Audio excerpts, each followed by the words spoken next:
होय, वय वाढत जातं. पण अनेकदा घरातल्या मोठ्या माणसांना असं वाटायला लागतं की आता आपलं महत्त्व कमी होत चाललं आहे.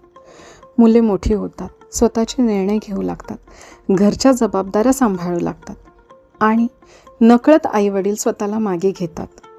पण खरंच त्यांनी मागे जायची गरज असते का? हो, काही गोष्टींमध्ये नक्कीच असते.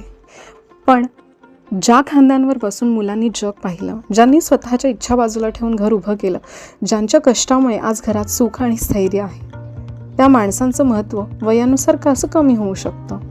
हो, काळ बदलतो, निर्णय घेण्याच्या पद्धती बदलतात, पण अनुभवाचं मूल्य कधीच कमी होत नाही.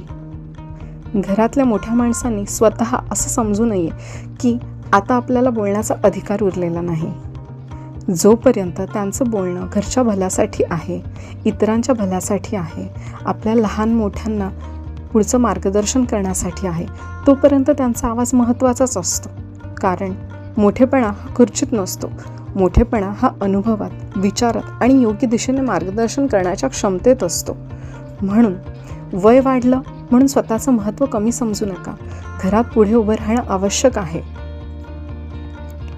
आणि घरातला योग्य ती दिशा दाखवणं आणि तो आशेचा किरण दाखवणारा सूर्य होणं मात्र खरंच खूप गरजेचं आहे. कारण घराची पायभरणी करणाऱ्या माणसांची जागा कोणीही घेऊ शकत नाही. वय वाढलं म्हणून माणूस मोठा राहत नाही, पण त्याचा अनुभव घरासाठी नेहमीच मोठा असतो.